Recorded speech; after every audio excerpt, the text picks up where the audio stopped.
જય રામ. આપણે ઘણીવાર સાંભળ્યું છે, વાંચ્યું પણ છે અને અનુભવ પણ એવો કર્યો છે કે જેને સંતનું સાનિધ્ય મળે, જેને કોઈ એવા મહાપુરુષનું શરણું મળે કે જે કોઈ પણ વ્યક્તિ કોઈ સંતના ચરણમાં બેસી અને પોતાનું સમગ્ર જીવન સમર્પિત કરી દે તો એના જીવનમાં પરિવર્તન આવે જ છે. આપણે જોયું છે. પરંતુ કોઈ સંતના સાનિધ્યથી પ્રકૃતિમાં પરિવર્તન આવે એ થોડું અજુગતું લાગે, આપણને આશ્ચર્યજનક લાગે, પરંતુ એવું છે કે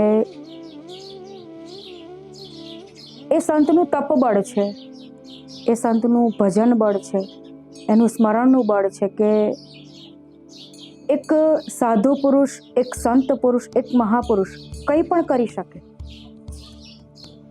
એટલે આપણે જે આજે વાત કરવાના છે તે એક એવા મહાપુરુષ કે જેના તપથી, જેના સાનિધ્યથી પ્રકૃતિમાં પરિવર્તન આવ્યું છે. આજે આપણે જે જગ્યાએ બેઠા છે એ શ્રી સુશ્રુતિ રામદેવ અલખધામ કે જેના અધિષ્ઠાતા પ્રણેતા પરમ પૂજ્ય સદગુરુ સંત શ્રી લક્ષ્મીચંદ બાપુ છે. આ એમની તપોભૂમિ છે, આ એની ભજન ભૂમિ છે અને આપણે જ્યાં બેઠા છીએ એ અલખધામની પરચા બોરડીનું સ્થાન છે. હવે આપણે બાપુનો થોડો ઇતિહાસ જોઈએ કે ઘણા વર્ષો પહેલાં એમના જીવનમાં એક સંકલ્પ હતો કે રામદેવજી મહારાજનું એક ભવ્ય અને દિવ્ય મંદિર બનાવવું છે. તો એના માટે થઈને એમણે ઘણી બધી એવી નાની મોટી જગ્યાઓ જોઈ, 31 જગ્યાઓ જોઈ અને ઘણી વખત એવું પણ બન્યું કે સામેથી લોકો એમને કહેતા કે બાપુ અહીંયા મંદિરનું નિર્માણ થાય અને જે કંઈ પણ સેવા હોય એ અમે કરવા માટે તૈયાર છીએ. પરંતુ જ્યાં સુધી બાપુનું મન ન માને ત્યાં સુધી એ કેવી રીતે શક્ય બને? અને બાપુનો એક સંકલ્પ મંદિર નિર્માણની સાથે એ પણ હતો કે અજાચક વ્રત. મંદિર નિર્માણ માટે એમણે ક્યારેય કોઈના પાસે હાથ ન લંબાવો, કોઈની પાસે માંગવું નહીં, એવું એમનું વ્રત. અને હા, એની સાથે એ પણ હતું કે જે કોઈ સામેથી ઈચ્છા કરે તો એને ના પણ ન પડાય, કોઈને દુઃખ ન થાય, મન દુઃખ ન થાય એના માટે. અને એ અજાચક વ્રતની સાથે અમને 31 જગ્યાઓ જોઈ નાની મોટી. પરંતુ આજે આપણે સ્થાન પર બેઠા છીએ એ બાપુના મંદિર નિર્માણના સંકલ્પ માટેની જે જગ્યાઓ જોઈને એમાં 32મી જગ્યા છે. 32મી જગ્યા કે જ્યાં એમનું મન રમી ગયું. એમને આ જગ્યા બહુ જ પસંદ આવી. ને આમ આપણે જોઈએ તો આગળ જે જગ્યાઓ જોઈને એનાથી આ જગ્યા થોડી નાની હતી, તેમ છતાં પણ એમનું મન એ શાંત થઈ ગયું કે અહીં રામદેવજી મહારાજની સ્થાપના થાય. અને એક વાત એમના સ્વમુખેથી એવી પણ સાંભળેલી કે એમની જે કર્મભૂમિ છે અહીંથી 5 કિલોમીટરના અંતરે મુક્તપુરી ગામ કે જ્યાં એમનું નિવાસ સ્થાન છે, એ નિવાસ સ્થાનની જગ્યા અને અલખધામની જે જગ્યા છે એમનું જે આપણે સ્ટ્રક્ચર જોઈએ નીચેની જમીન તો મંગળાકાર છે. એટલે શુભ મંગળ, એટલે મોટા સ્થાન કર્મભૂમિ બાપુની જે પાછળથી મંગળાકાર છે અને અલખધામ જે છે એ આગળ એટલે મંગળ. અને જ્યારે આપણે કહીએ ને કે આપણો સંકલ્પ શુભ છે, આપણે કંઈક સારું કામ કરવું છે, બરાબર, એ આપણા હિત માટે નહીં પરંતુ પરમાર્થને માટે. ને બાપુનું તો સમસ્ત આખું જીવન પરોપકારને માટે પોતે જીવ્યા છે, પોતાનું આખું જીવન સમાજને સમર્પિત કરી દીધું. તો એવા સમયે આપણી આજુબાજુના જે સંજોગો છે એ બધા આપણે પ્રતિકૂળ થઈ જતા હોય છે અને કુદરતી રીતે એ બધું જે છે નિર્માણ થતું જ જાય છે. ખાલી આપણે નિમિત્ત માત્ર હોઈએ છીએ, કાર્ય તો એ કરાવે છે. અને બાપુના આ બધા સંકલ્પની સાથે અમને જે આ 32મી જગ્યા પસંદ આવી, તો કાર્ય થોડું એ સમયે અશક્ય લાગતું કે માંગવું નહીં ને આપણે કે શરૂઆત તો અર્થથી જ થાય, તો થોડું કામ અઘરું લાગતું હતું. ઘણા લોકો કહેતા કે બાપુ કેવી રીતે થશે, અને ત્યારે બાપુના મુખેથી આ વાત સાંભળેલી કે આ કામ મારું થોડું, મારે ક્યાં કરવું છે, મારે ક્યાં કરવાનું છે, કામ તો એનું છે, કામ એમનું છે, એ સંભાળશે ને જ કરાવશે. અને જેમ બાપુની ભાવના શુદ્ધ હતી, શુભ હતી, એટલે એક એક જે વિઘ્નો છે એ બધા તળતા ગયા અને મંદિરનું નિર્માણ થતું ગયું. ને મને યાદ છે ત્યાં સુધી 17 મહિનામાં કે 19 મહિનામાં આ મંદિરનું કાર્ય પૂર્ણ થયું. અને હવે આપણે મૂળ વાત પર આવવાનું છે કે આપણે કહેતા આગળ આપણે વાત કરી ને કે સંતના સાનિધ્યથી પ્રકૃતિમાં પણ પરિવર્તન આવી શકે. તો એ વાત કે આપણે જે સ્થાને બેઠા છીએ એ અલખધામની પરચા બોલી, જેનું મારા શબ્દ પ્રમાણે કે એ બહુમૂલ્ય છે કે એનું કોઈ મૂલ્ય ના આંકી શકાય. જ્યારે બાપુએ આ જગ્યા જોઈ ત્યારે અહીં બાપુ આસન જમાવેલું, અહીં બાપુ આસન પર બેસતા આ બોરડીની નીચે, અને અહીંથી પોતે રામદેવજી મહારાજનું સ્મરણ કરતા કરતા અલખધામના મંદિરનું નિર્માણ કાર્યનું અવલોકન કરતા, અહીંથી નિરીક્ષણ કરતા પોતે. અને જોત જોતામાં 19 મહિનાના ટૂંકા ગાળામાં આ મંદિરનું નિર્માણ પૂરું થયું. જ્યારે બાપુ અહીં બેસતા ત્યારે ઘણા લોકો જ્યારે પણ આવતા ને તો બાપુ અહીં જ બેઠેલા હોય અને પોતે માળા કરતા હોય. એટલે ઘણા લોકો પૂછતા કે બાપુ હવે તો મંદિરનું કાર્ય નિર્માણ થઈ ગયું, તેમ છતાં પણ તમે અહીં જ આસન જમાવેલું છે. તો ત્યારે હા, ધ્યાન કુટીર નાની હતી અને બાપુ એમાં બેસતા અને સ્મરણ એમાં કરતા. ને મને આ 3 ઝાડ, બોરડી, લીમડો અને ઉમરડો, એટલે મને ખ્યાલ છે ત્યાં સુધી ઘણા લોકો બાપુને પૂછતા આવી રીતે કે આ જગ્યા કેમ તમને આટલી બધી પ્રિય છે કે તમે જ્યારે આવીએ ત્યારે અહીંયા, કારણ કે આપણને આપણો ઘરનો ખૂણો પણ એક એવો હોય કે આપણે જરાક પણ એમ કામમાંથી નિવૃત્ત થઈએ ને એટલે આપણે એ ખૂણા પર જઈને બેસી જાય, આપણને એ ખૂણો એટલો વાલો હોય ઘરમાં. તો અલખધામમાં પણ આ એક જગ્યા એવી હતી કે બાપુને ખૂબ પ્રિય હતી. એટલે ત્યારે બાપુ એવું કહેતા બધાને કે આ કોઈ સામાન્ય જગ્યા નથી, કે એક સિદ્ધ જગ્યા છે. કે જ્યારે આ અલખધામની જગ્યા લીધી ત્યારે આ જગ્યામાં જે આ બોરડી છે આપણી પાછળ આપણે જોઈ રહ્યા છે, તો એના પર બોર નહોતા આવતા. એટલે આજે બોરડી, હા એ બોરડી, એટલે ત્યારે બાપુ કહેતા વાંજણી બોરડી છે એમાં.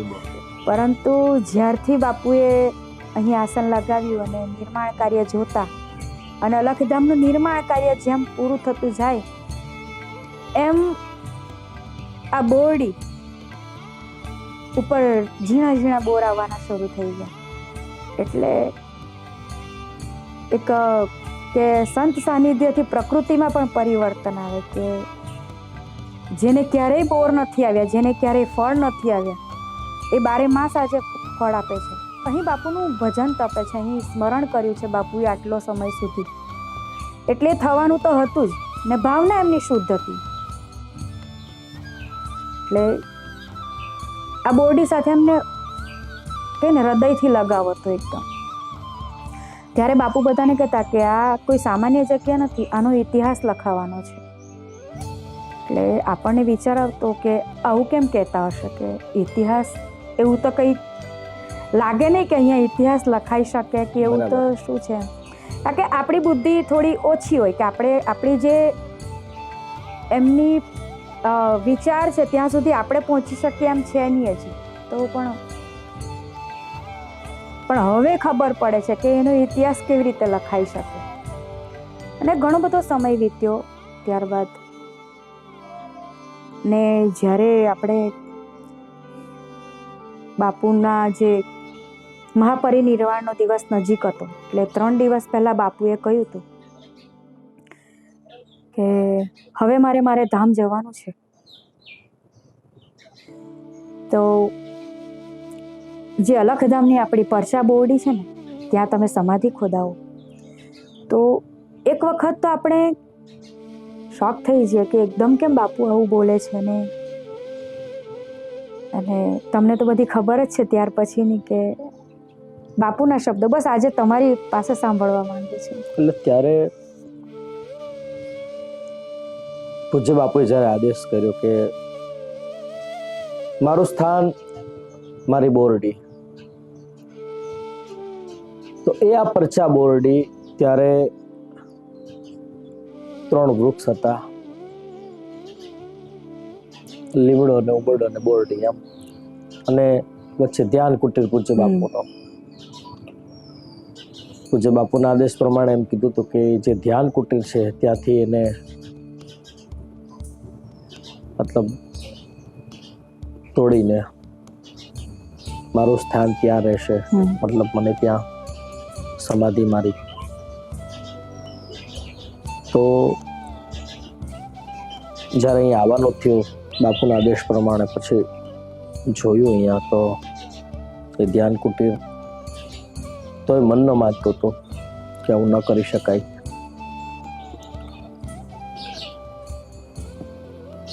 ફરી પાછું બાપુએ કીધું તમને સમય ન મળશે, તમારી પાસે સમય ખૂબ ઓછો છે અને નક્કી નિર્ધાર સમયે મારે પ્રયાણ કરવાનું છે ચૈત્ર સુદ બીજના દિવસે. ત્યાર પછી પૂજ્ય બાપુની સમાધિ અહીંયા થઈ.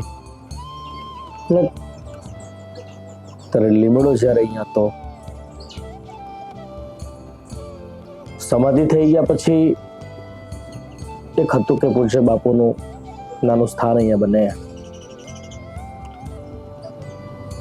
પણ એ શક્ય ન હતું. એક પૂજ્ય બાપુનો આદેશ હતો કે મારી સમાધિ એ રીતે રહેશે કે આ 3 વૃક્ષને નુકસાન ન થાય અને એને કાપવાના નથી એમ, બરાબર. કારણ કે આ જે 3 વૃક્ષ છે એ કુદરતી નિર્માણ થયા છે, કે જેને કહેવાય ને કે રોપવામાં નથી આવ્યા. સમાધિ પછી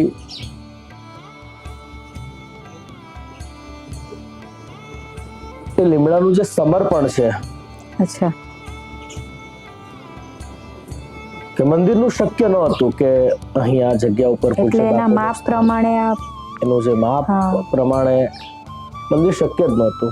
અનેક પૂજ્ય બાપુનો આદેશ હતો કે આ 3 વૃક્ષને કાપવાના નથી, કે એને નુકસાન થાય એવું કાર્ય કરીને કોઈ કામ કરવાનું નથી. તો શું કરવું એમ. પણ થોડા દિવસ પછી આ મ્યુઝિયમ જે છે પૂજ્ય બાપુનું સ્મૃતિ મંદિર જે અલખધામમાં શ્રી રામદેવજી મહારાજ પ્રેરણા સમાધિ સ્થાન છે, ત્યાં પૂજ્ય બાપુનું સ્મરણ ત્યાં મૂકવામાં આવ્યું છે. ત્યાં આ લીમડાનું સમર્પણ પણ ત્યાં મૂક્યું છે. તો એમાં વિગતવાર બધું લખ્યું છે કે શું કેવી રીતે થયું હતું. તો એ લીમડો એક દિવસ રાત્રે આપોઆપ મૂળ સાથે પોતાનું સ્થાન છોડી દીધું. અહીંયા બાજુમાં બોર્ડ સમર્પણ કર્યું.